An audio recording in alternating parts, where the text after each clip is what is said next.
Hi, welcome into Doomsday Queen, where today we are going to talk about some hot to touch items when it comes to prepping. We are going to be talking about an SOP. What is an SOP? A standard operation procedure. And every person in your family should know what your SOP is for your family for any kind of emergency that you are preparing for.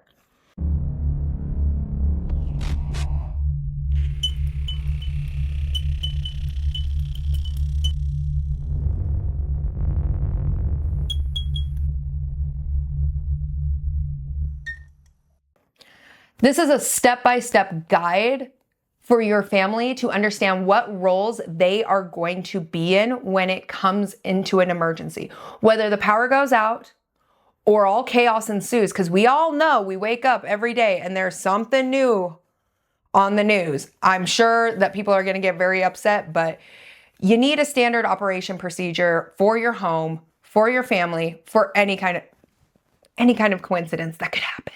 Okay, I don't want to get censored too much on this video. So we're going to break this down because why are some of the reasons you need it? Children. If you have children in your home, you don't want to make prepping scary for them. You want to make it easy. Children go through drill scenarios all the time. Fire drills at schools, pew-pew drills at school. You should be doing drills inside your home to make prepping a lot easier for them to understand. So if they have a fire drill at school, you should have a fire drill at home. I know most of you probably already do it. Our kids have set locations of where they're supposed to go during a fire, not to do anything else but go to those set locations that are outside the home, which make them safe. We don't ever want a child to risk their life. And when it comes to your home, it's very important to understand that you don't want to create chaos when it comes to prepping. My style of prepping is very mellow. I don't even know how to describe it. It's very practical prepping. And so for families, I think it's important that you have your significant others on board. Any person who is sharing the home with you, you want to make sure that they understand what to do in an emergency. So for instance, if there's a grid down scenario, you want to have set in standards of what each person is going to do. And you can run these drills. You don't have to make it terrifying or something scary. But our world that we're living in right now is insane. It is insane, and it's completely unpredictable right now. Every single time you turn on the news, there's some new event that has happened and something else is escalating. And whether you want to call me a fearmonger for the day, I guess that's what I'm going to do. Or I'm going to say practicality, you need to have some drills with your family. So let me talk about some of the SOPs that we have in place in our family. First of all, communications. Look at New York City. New York City, they uncovered 100,000 SIM cards, telecommunication system that could have dropped communications for the entire New York tri-state area. Yeah, us preppers ain't looking so crazy when we're talking about telecommunication and making sure to have a backup communication anymore, are we? That is deadly and detrimental. Do you understand the reasoning of why it's deadly and detrimental for any person? If something overloaded the circuit like that, in an emergency, somebody's having a heart attack, they're not going to be able to get a hold of 911. They're not going to be able to get a hold of anybody. So you want to make sure that your family has a backup plan for communication. So if cell phone towers go down, you guys know what to do for the next step, whether it's ham radios or GMRs, making sure that you are ready for that next step.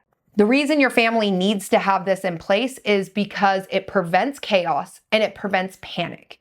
You don't want to teach your kids panic and chaos when it comes to prepping. You want to teach them the comfort side of it. That is, my kids all know what the SOPs are. So I'm going to give you guys some very basic procedures when it comes to anything. If my husband is traveling for work, and he's traveled for work for a very long time, if he is traveling, whether it's in state, out of state, he knows his procedures to get home and how he's going to do that. My procedures are a little bit different. No matter what the scenario is, I am going to go to their school, go to where their locations are.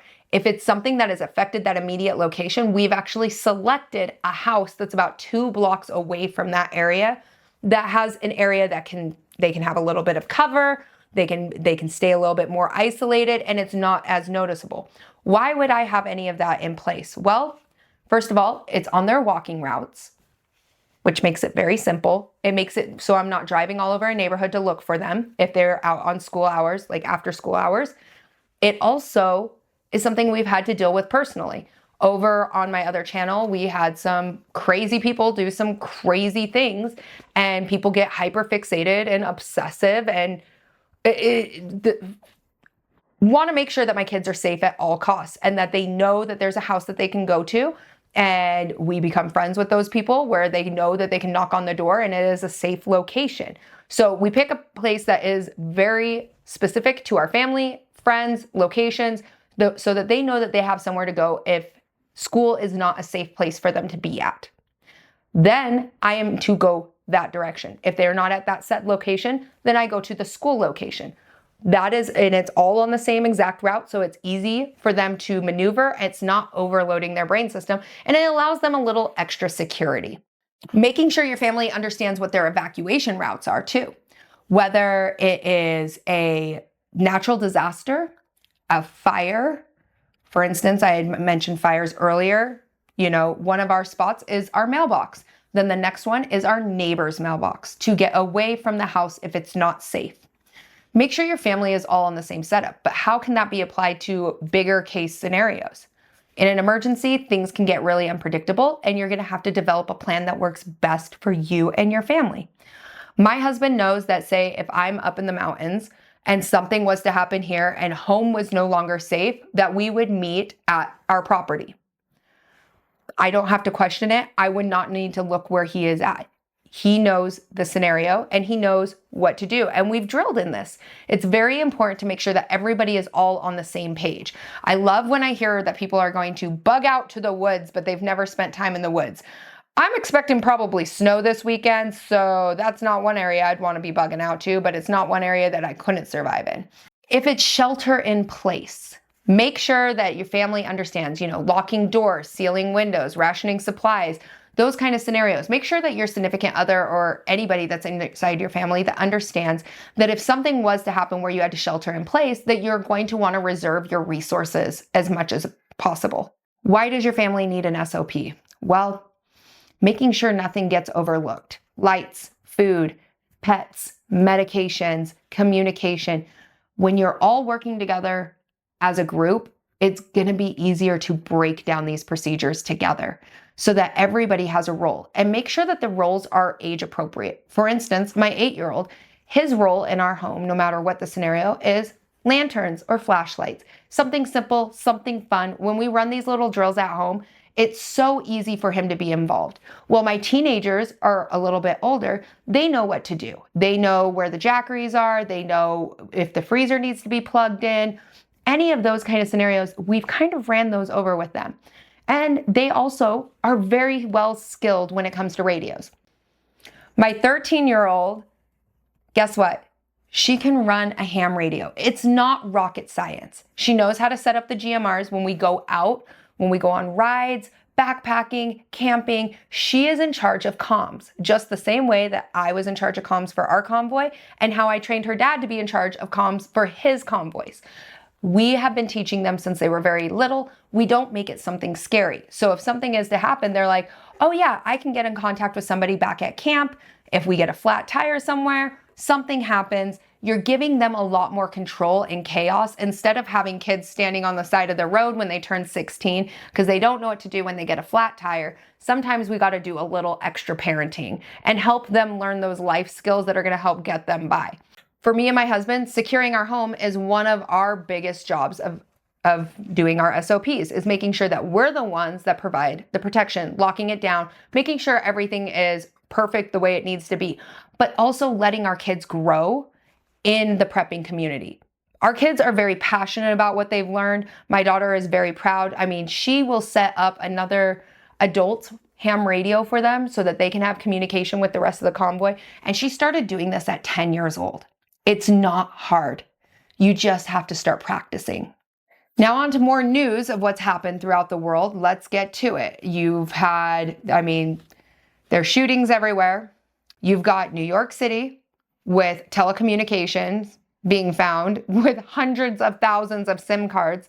So I hope that you guys realize that the things that we've been prepping for are showing more and more every single day. The hostility, the divide, the chaos, everything is there. and making sure that your family has an SOP. So for whatever reason you are prepping for, whether it is a job loss, a natural disaster, just a house fire. Some people aren't prepping for the end of ends, but you can take all of those scenarios and you can develop your own family protocol. You want to make sure that you have that SOP in place, that everyone's practicing it.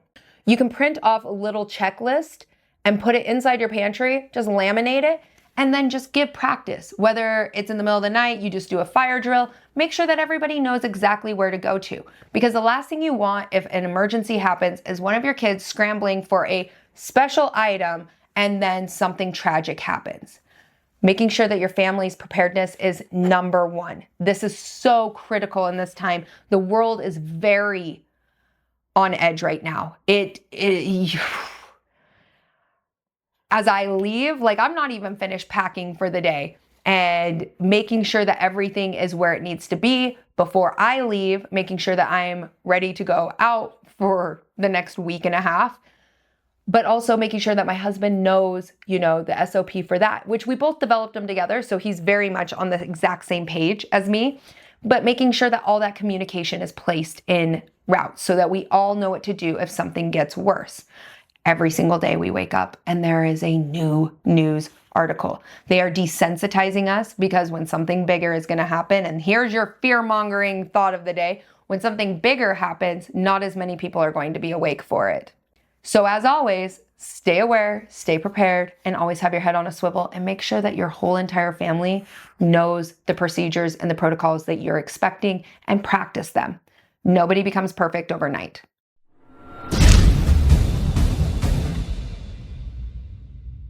Oh, and a side note. This is the last time we're filming in this location for a while. So can't wait to see you outside on the mountain, and we'll be breaking down things, testing different things out, and just you guys kind of get to see how I do things. So hopefully you guys like it, and yeah, it could be interesting.